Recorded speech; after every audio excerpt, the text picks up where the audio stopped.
So hello dear students, welcome back to Physics Online Bridge Course classes. So we were discussing about that applications of the dimensional formulas, right? So in case of that applications of dimensional formulas, we got how to check the correctness of the equation, and second thing, so we can able to convert that one system of unit into other system. So already I got two applications related to dimensional formulas. So from the dimensional formula, we can able to check whether the given equation is dimensionally correct or not. And second thing, in order to convert that one system of unit into other system, we will use the dimensional formula method. So that formula n2 is equal to n1 into m1 by m2 of a, l1 by l2 of b, and t1 by t2 of c. By taking use of that formula, we can able to convert one system of unit into other system here. So in today's session, so we will be discussing about that another applications of dimensional formula, that is to derive the equation. So from the dimensional formula, we can able to derive certain kind of physical quantities in physics. So not all the derivations we can derive by the dimensional formula, it has some limitations. So just neglect about the limitations. So in next class we will speak about that limitations of dimensional formulas. So in today's session, so we will be focusing on how to derive the equation by taking use of that dimensional formulas. So third application related to dimensional formula, so that is to derive the equation. So what is the third application? So we can able to derive the equation by taking use of that dimensional formula. So listen here, in order to derive that physical quantity, so we can use that principle of homogeneity aspect here. So what's that principle of homogeneity? So principle of homogeneity means similarities we can take.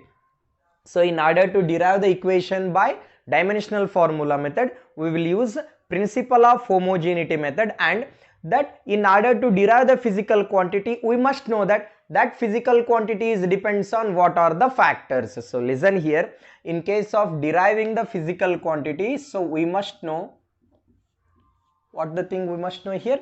So we must know about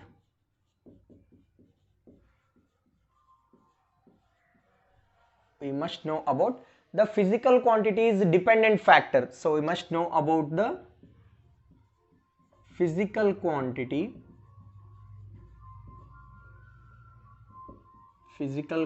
dependent factor.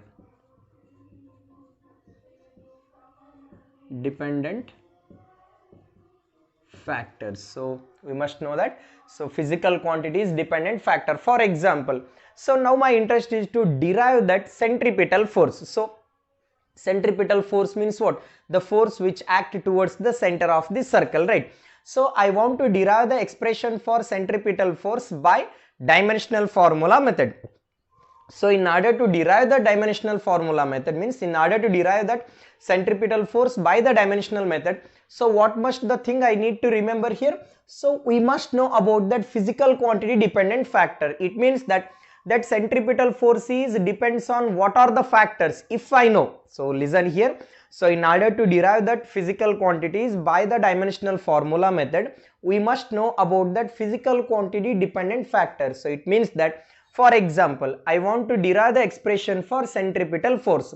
So in order to derive the expression for centripetal force, we must know about that centripetal force is depends on what are the factors. If I know that dependent factors, then only I can able to derive the equation by dimensional formula method. So let me write the question. So they will ask the question like so: derive the expression for centripetal force. Derive the expression for centripetal force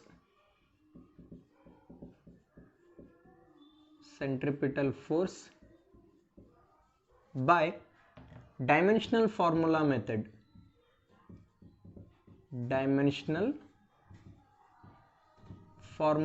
So it has different methods here. So by taking use of dimensional formula method, so I am going to derive the expression for centripetal force here. So derive the expression for centripetal force by dimensional formula method method where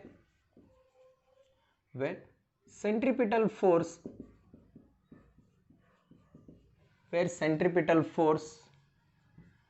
depends on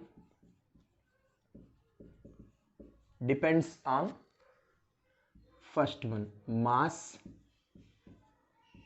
second one velocity, and third one radius. So this is the question. Look at here. So I'm going to derive the expression for centripetal force by taking use of dimensional formulas where centripetal force depends on mass, velocity and radius here. So according to that given question here, so force I will represent by the letter F here. So that force depends on mass here. So I will write it as M, and velocity here and radius here.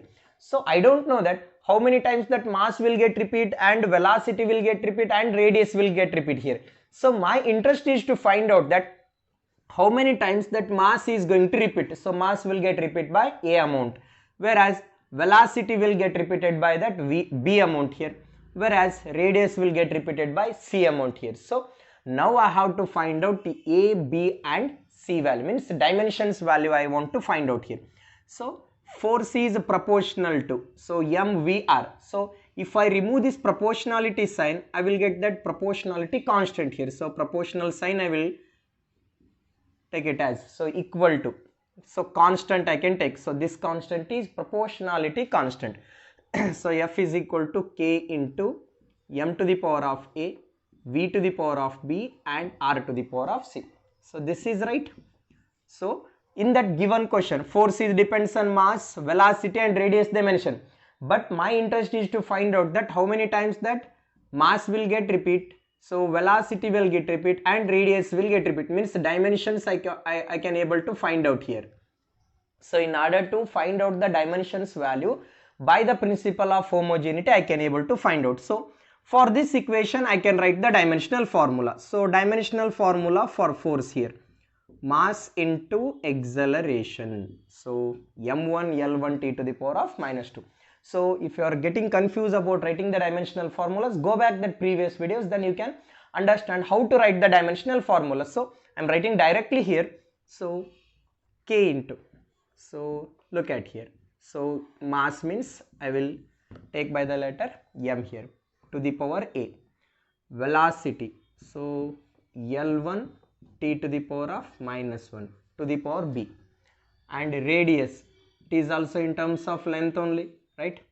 So to the power C here. So now I will simplify this equation further.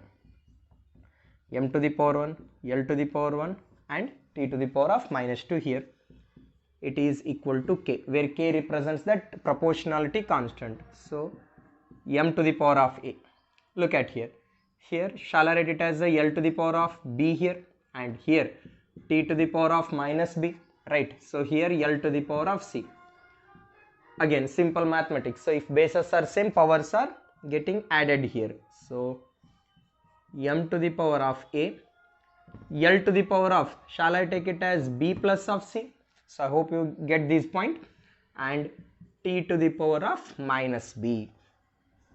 And now I will apply that principle of homogeneity. So principle of homogeneity means left hand side also m term is there, right hand side also m term is there, left side L term is there, right side L term is there, left side T term is there, right side also T term is there. So I can compare here. So by principle of homogeneity, homogeneity means similar things. So principle of homogeneity, okay, look at here. Here m is there, here also m is there, here A is there, here 1 is there. Shall I take it as A is equal to 1? So if I apply that principle of homogeneity, so I will take that. So A is equal to 1. So I think you may get that question, why I am going to write that A is equal to 1. Why? Because here m term is there, here also m term is there, here m to the power 1 is there, here m to the power of A is there. So I can take that A is equal to 1. So similarly, L term is there, L term is there. Here B plus of C is there, here 1 is there. Shall I take it as B plus of C is equal to 1? So hope you are understanding here. And similar thing. So T term is there. So here T to the power of minus 2. Here T to the power of minus B. Minus B is equal to minus 2. So it will get cancelled out. So shall I take it as B is equal to 2? I want to find out A, B, C value. I got B value here.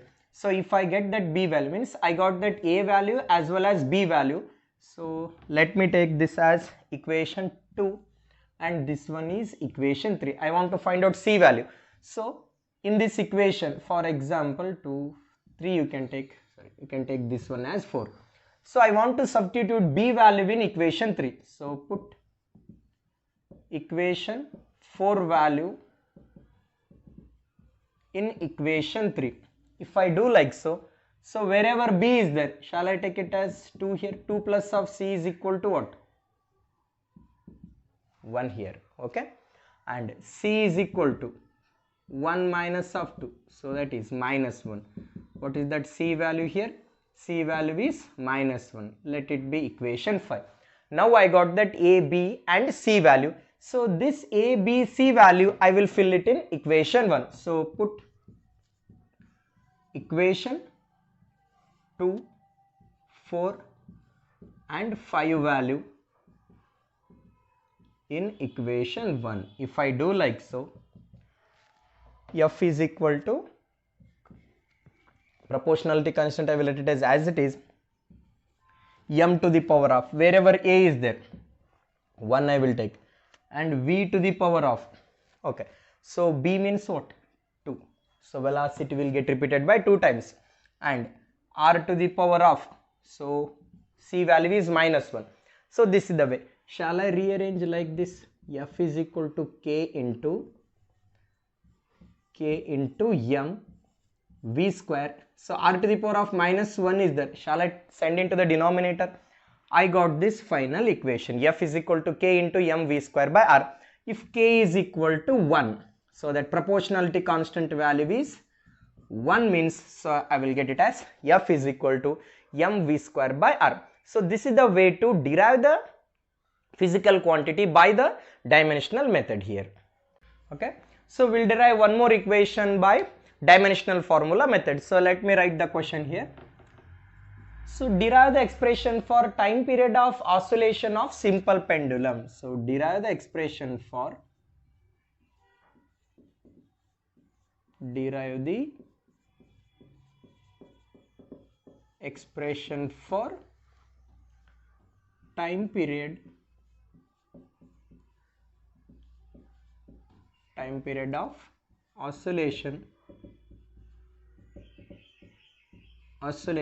of simple pendulum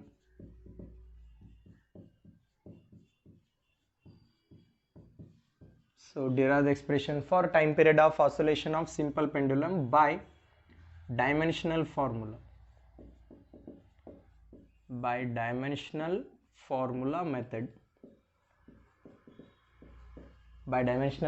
method where time period, look at here, where time period is depends on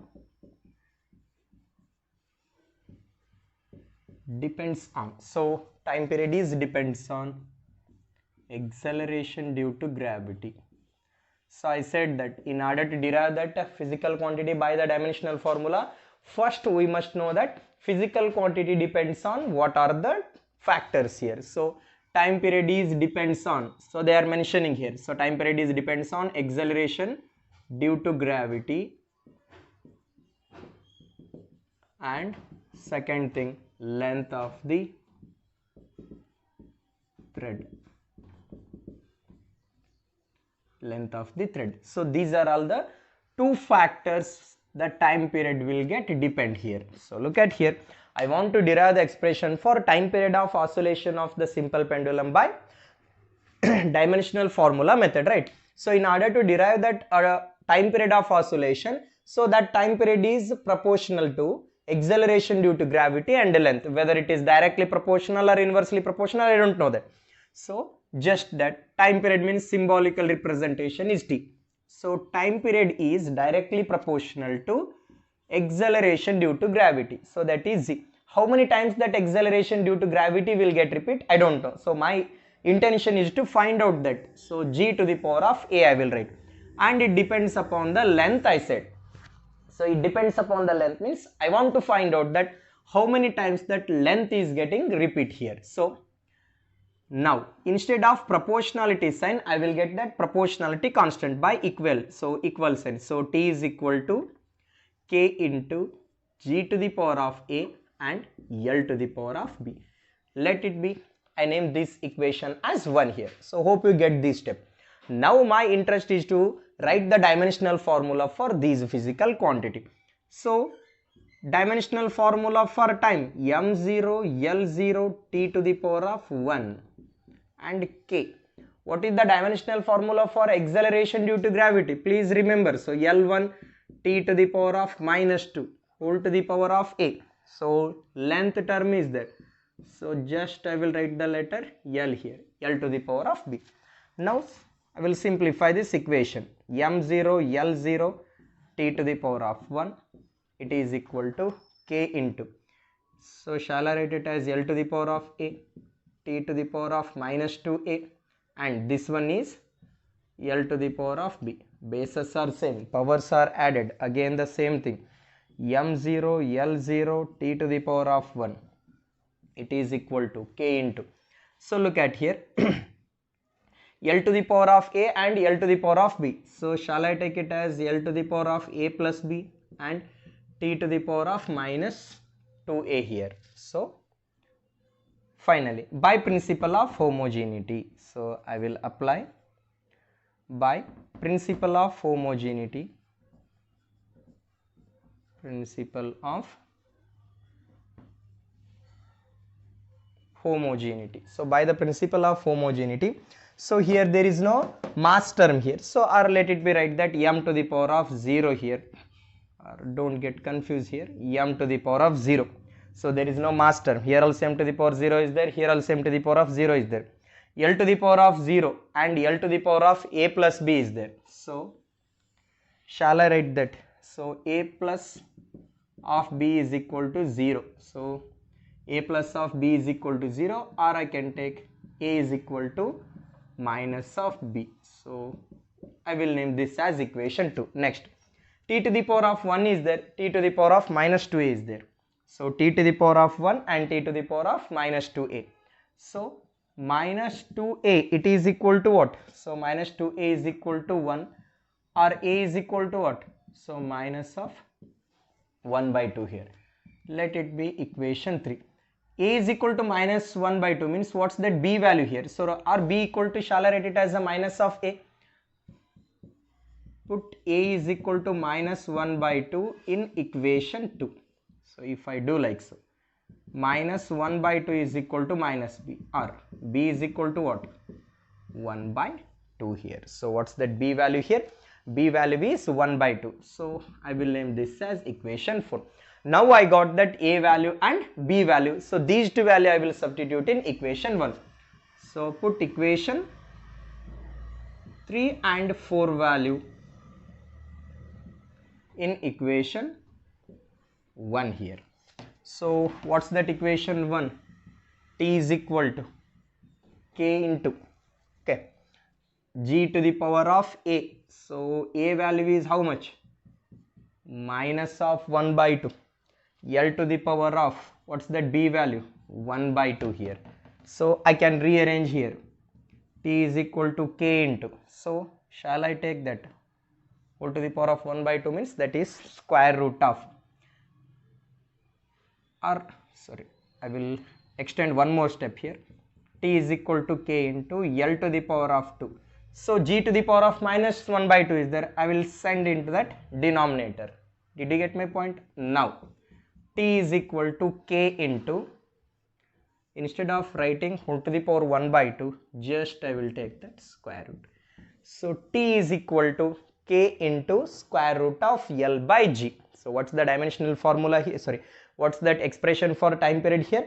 T is equal to k into square root of L by g, where k value, so that is fixed value. So where k is equal to 2 pi. So don't bother about these values for time being. So what is that k value here?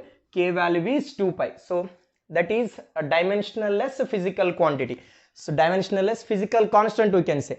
We cannot able to write the dimensional formula for pi. We cannot able to write the dimensional formula for 2 here. So that is some limitations. So instead of writing k, just I will take it as 2 pi. So t is equal to 2 pi into square root of L by G here. So this is the required expression for time period of oscillation of simple pendulum. So hope you are understanding these things. So in next class we will be discussing about that what are the limitations of dimensional formulas.